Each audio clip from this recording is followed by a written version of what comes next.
스탠다드한 스타일이 가져야 할 요소 중 하나는 구역과 구역의 길이 격차가 적어야 한다는 것입니다. 그러니까 예를 들면 옆머리와 윗머리가 분리되어 있는 것과 연결된 것 중 우리는 후자를 더 스탠다드하다고 본능적으로 느낍니다. 전자는 구역과 구역의 길이의 격차가 크다고 말하고 후자는 격차가 적다고 말합니다. 그럼 파트 간의 길이 격차가 큰 것은 스탠다드를 벗어났으니까 잘못된 스타일인 걸까요? 아닙니다. 그것 역시 디자이너의 계획과 의도 하에 이루어진다면 우리는 그것을 개성있다고 말합니다. 이번에 소개해드릴 스타일이 그렇습니다. 단순히 뒷머리를 길게 남겨서 긴 붙여놓은 것 마냥 튀는 스타일이 아닌 정확한 계획과 의도 하에 필요한 만큼의 파트 간 길이 격차를 만들어서 뒷머리가 길긴 긴데 그렇게 어색하지는 않네 생각이 들도록 연출할 계획입니다. 시작점만 바리깡으로 매우 짧게 깎아줍시다. 바리깡으로 너무 많은 부분을 밀어놓고 시작하면 뒷머리까지 급격하게 연결되어 부자연스럽고, 그렇다고 아예 안 밀어놓고 시작하면 심리적으로 짧게 만들기 어렵습니다. 짧게 깎고 싶은 욕구는 있는데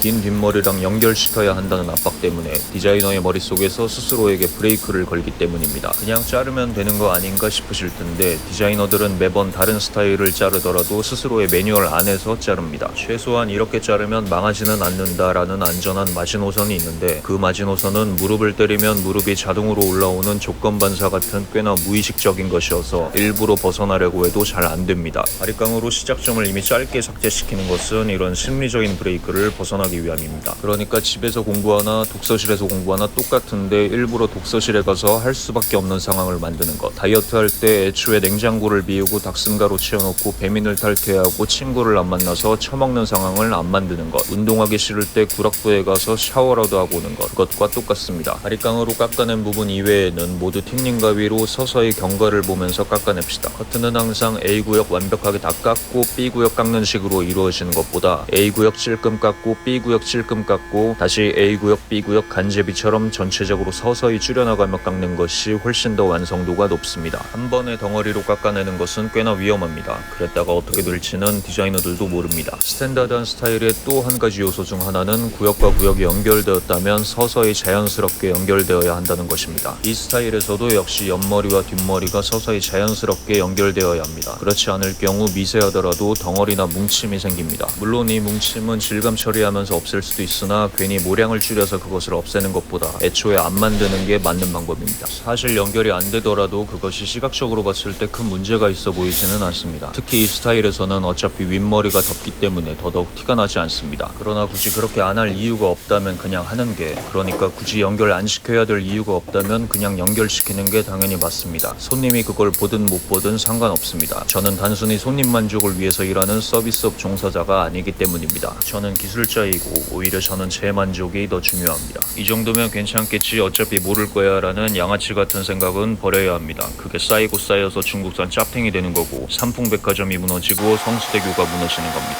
머리를 말리고 질감 처리를 해줍시다. 저번 시간에 이런 류의 가르마를 타는 스타일을 가장 쉽게 손질하려면 어떻게 드라이 해야 한다고 했었죠? 아무도 대답을 하지 않는군요. 고개를 숙이고 가르마 2cm 너비 부분만 뒤로 넘겨서 말려야 한다고 했었죠. 도끼로 찍듯이 좌우로 가르마를 갈라서는 안 된다고요. 지난 영상을 참고해주세요. 모든 헤어스타일이 그렇지만 특히나 길이가 길어질수록 딱딱하게 고정된 모습보다는 움직일 때 자연스러운 모양을 목적으로 두고 잘라주어야 합니다. 가만히 있을 때보다 고개를 숙이거나 바람에 날리는 상황이 훨씬 더 많기 때문입니다. 간단하고 깔끔하고 정돈된 모양새보다는 헝클어지고 부스스한 모양새가 그에 걸맞습니다. 끝을 뾰족하게 잘라주고 가닥가닥의 다발이 더 많이 형성되도록 잘라주면 되겠죠. 스타일링을 해볼까요? 50%만 말리고 광택이 있는 수성 포마드를 발라주어서 축축하게 젖은 느낌으로 완성. 그냥 골고루 바르기만 하면 질감은 알아서 만들어집니다. 이미 그렇게 잘라놨기 때문입니다. 어차피 움직일 때를 고려해서 잘랐기 때문에 대충 헝클어뜨려도 모양이 좋습니다. 크게 삐져나온 부분만 누른다기보다는 안으로 쑤셔 넣어주세요. 끝. 간단하죠.